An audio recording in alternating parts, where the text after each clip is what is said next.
Alright, this is how to use the EMAR for documentation of medications that are given or skipped for any reason. The first thing to do is log on to TIMAS.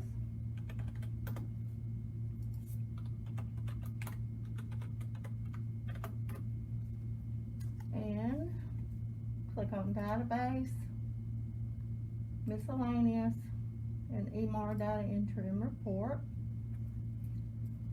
On your screen, it will most likely pop up the home that you're assigned to, and over under individual it will have each person's name. I'm gonna go to John Doe, and this is where we document. As you'll see, there are shifts and times separated across the top, as well as an all button. I don't like the first shift, second shift, third shift because the times overlap. As you can see, 4 p.m. on both, 12 a.m. on both, and then 8 a.m. on both. When I think of 7 and 8 a.m. meds, I think of first shift. But as you can see right here, the only thing that pops up scheduled for first shift is Xanax. If you click on third shift, which also includes 8 a.m., now we've got the 7 a.m. meds. So don't let that get you confused. The best thing that I have found to do is click on all, and it will give you all of their meds for the 24-hour period in the order that they're to be given. So to administer a medication, or medications as in this case, John Doe has 5 meds due at 7 a.m.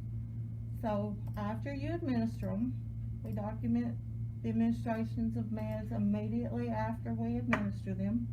You'll click the box for the one or ones that you gave. Let me go back. When you click on the box, over here it tells you the details about that medication. The strength, the dose, the frequency, the reason, when the last med was given also. So if you have any questions about what's going on with them, you can click it and look over here. So we're gonna give them all the 7 a.m. medications.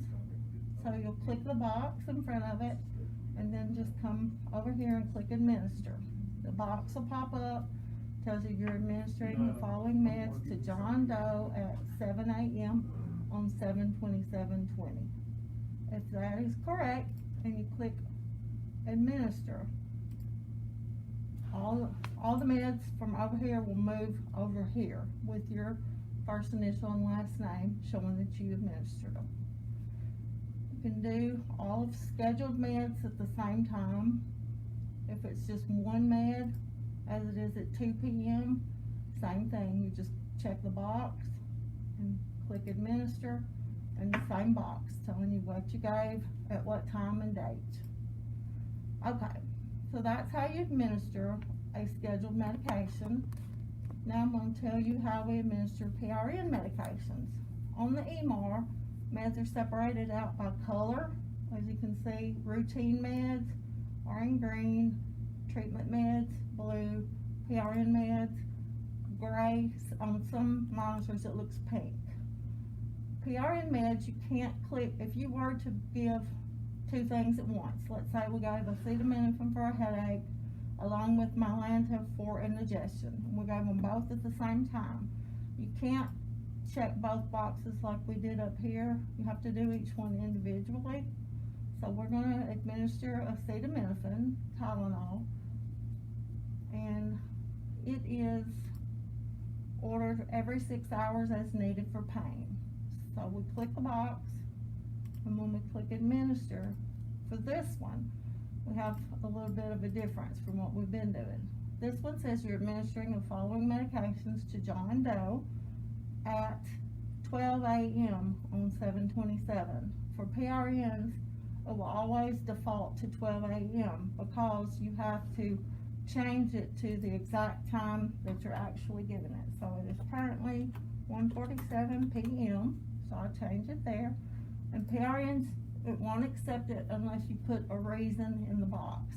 And your reason will always be what has been transcribed in special instructions for pain. So you can just put for pain, and when you accept it, you'll get this box that tells you at least one of the meds you administered was PRN. Do you want to create a sick slip? You should always say yes, and then the sick slip will come up, and you need to make sure that the time and date are correct.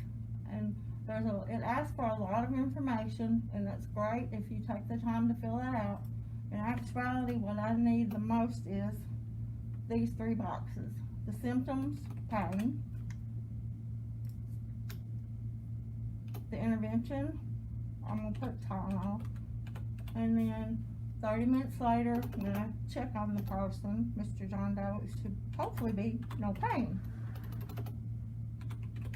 And when you close this, I'll get an email stating the sick slip was filled out, so I can follow up on it. Alright, that's all you do for administration of a PRN. If you're given the daily scheduled meds at 7 a.m. and also given acetaminophen with it, you'll have to document the acetaminophen separately. Can't put them all together. Okay, so now we're going to skip a med. We skip meds for all kinds of reasons. If it wasn't given for any reason, it's skipped. That includes if a person's in the hospital or gone home. Everything, at the end of the day, every medication over here must be over here. You either give it or you don't give it, period. So, for those that you're not going to give, let's say we're going to hold his trazodone at 9 o'clock tonight. So we'll click that box just as we've been doing, but this time instead of administer, we will skip it. And now it says you're not administering the following medication to John Doe at 9 p.m. on 7/27. You have to give a reason why they're skipped. This one gives you a drop-down menu with the most common reasons why they're skipped. If the reason you're skipping it is not here, just click other, and you can type after that other whatever your reason is. So we're going to put that John Doe is in the hospital.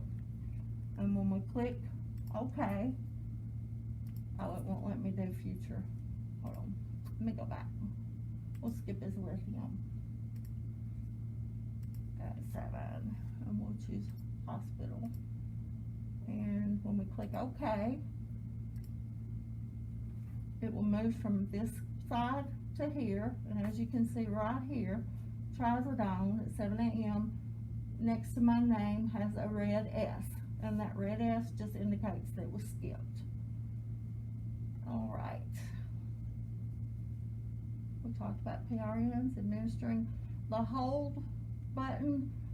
We have rarely had to use that, even if we hold medications, like if they're nothing by mouth after midnight for a procedure or labs. We would hold a dose of medicine, but most of the time, as soon as the lab is drawn, they can go ahead and take it. So that wouldn't be held. That would actually be. All right, the next thing I want to talk to you about are the notes over here on the right. If the word notes is red, that means that there is a note or someone has entered something that's not part of just the regular med administration process. In this case, the note was that John Doe was in the hospital. If you'll remember, I entered that before I accepted it. And on the acetaminophen notes was pain. The only way that we've been able to come up with a way to make corrections to any mistakes on the EMAR, the only thing that we can do is after we have clicked it and administered it or skipped it, if you need to make a correction, you'll have to just click on the notes box for each medication and enter whatever it is you need to change. Let's say that someone else was logged into TIMAS and you sat down and administered medications, and when you documented it, you noticed that it was not your name over here. The person that was logged in originally, it gives credit to them. Now, if they're not med certified, then we could have a problem. So all you need to do is click on that notes and just briefly describe what happened. Med was administered as ordered by Michelle Blankenship. And when you click OK, it will turn red over here, and that clues others into the need to click over here to figure out what was going on. So make sure when you're ready to administer meds that you are actually the person logged into TIMAS, and administer, skip, whatever and once you're finished administering your medications as well as documenting it, just hit the close button and it'll close you out of the EMAR. I do want to mention that the person's picture will be up here in the upper right hand corner so you can identify your patient, and their allergies will be listed in this area. So I'm going to close it out, and that's it. That's how you document on the EMAR.